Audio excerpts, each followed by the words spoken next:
Alors, Iron Man 2, un petit peu comme Prince of Persia, je dirais que c'est un bon divertissement, ça bouge dans tous les sens.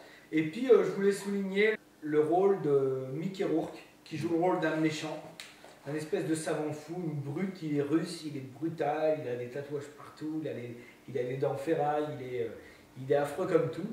Et puis, il fait peur, quoi. Puis, il est un peu fou, quoi.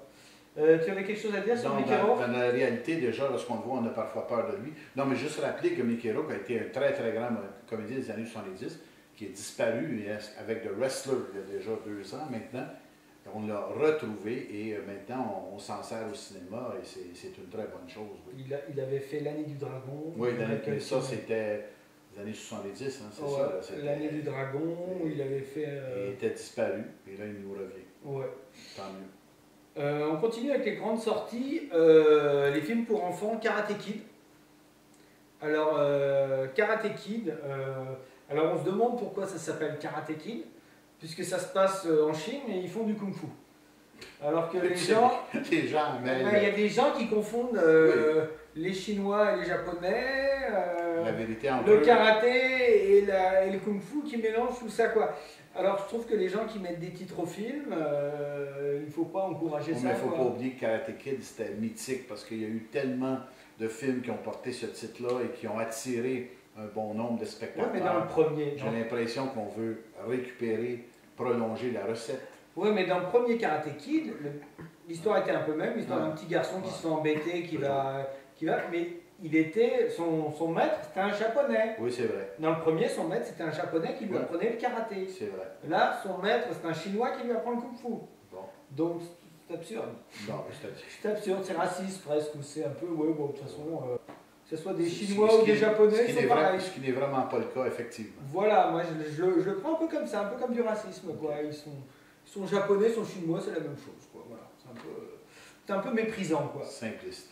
Un peu simpliste et méprisant. Trotsky. Trotsky, c'est un film qui a l'originalité d'être un film québécois et anglophone. Donc, Jacob Turney, le fils du producteur Kevin, et donc, lui, a décidé de tourner son film complètement à Montréal, mais dans la communauté anglophone. Et c'est l'histoire d'un jeune qui s'identifie à Trotsky, le grand révolutionnaire russe, qui est dans une école secondaire publique et qui veut tout bouleverser et faire la révolution. Et là, on a un insight intéressant sur la communauté anglophone de Montréal, sa perception, son rapport aussi avec la communauté francophone. Et c'est une comédie. C'est une comédie avec des traits sociaux québécois quand même fort intéressants.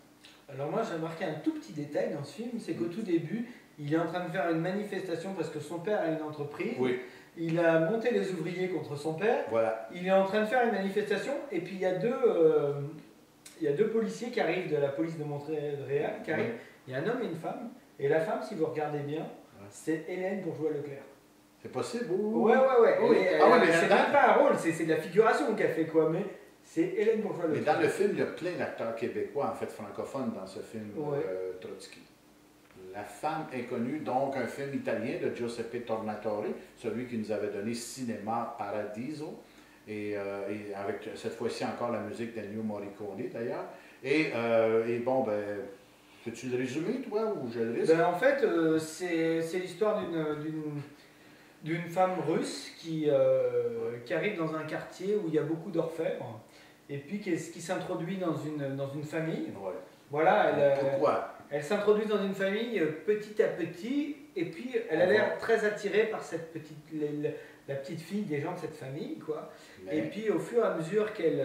Il faut découvrir le second récit. Voilà. C'est qu'en fait, on est dans la traite des blanches, c'est-à-dire c'est quelqu'un qui a été amené des pays de l'Est pour vendre son corps. Mais ce qu'on va découvrir, il y a le deuxième punch, deuxième niveau, c'est qu'en fait, on lui fait faire des enfants, et que les enfants qu'elle fait, elle ne peut pas les conserver, elle ne peut pas les garder. Ils sont pris par des familles bourgeoises, riches, qui, eux, ne sont pas capables d'avoir d'enfants. Et la fixation qu'elle a sur une petite enfant, qui se nomme Théa, c'est qu'elle est totalement convaincue que c'est le dernier enfant qu'elle a eu, et elle veut retrouver cet enfant-là, et elle veut entrer en rapport avec elle comme si elle était la mère, alors qu'elle joue le rôle d'une bonne dans cette famille. Et, c'est assez violent quand même.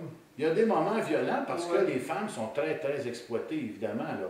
Lorsqu'on les prend des pays de l'Est, qu'on les amène en Europe centrale pour qu'elles servent soit de prostituées, elles sont exploitées physiquement. Il y avait une série qui s'appelait Matriotsky, ou Matriotska, qui parlait justement de Voilà. la traite la traite des blanches, là, mais avec beaucoup de justesse. C'était un film flamand. Ouais. C'était une série Je l'ai vu, flamande. je l'ai vu. Ouais. Et il y a beaucoup de films qui ont été faits sur ce sujet-là, mais celui-ci ajoute une nouveauté, c'est qu'encore une fois, les femmes sont exploitées, pas seulement en tant que prostituées, mais en tant que mères porteuses. Et cette dimension-là est un peu plus originale. En tout cas, c'était un très bon film, il y a des très belles images aussi. Oui, bon. Et puis l'actrice qui joue le rôle, le rôle principal, elle est extraordinaire, cette Super, actrice. super bien. Voilà. Voilà, Bon, bah écoute, Pierre, on a fini. tout à fait. Alors, ce qui était tellement bon, Pierre, qu'on n'a même pas de bêtisier, quoi, de Non. bloopers. J'espère On que n'a non. même pas de bloopers. Ah. Avec Jonathan, on avait toujours des bloopers Ah, à mettre, mais avec toi, on On en peut en a avoir pas. quelques-uns. Et puis, Voilà. mais je peux revenir et en faire bien davantage. Écoute, Je peux en réussir aussi à l'occasion. Bah, écoute, reviens quand tu veux, Pierre, ça fait super plaisir. OK, je Voilà. ferai cela. Merci, au revoir. Au revoir.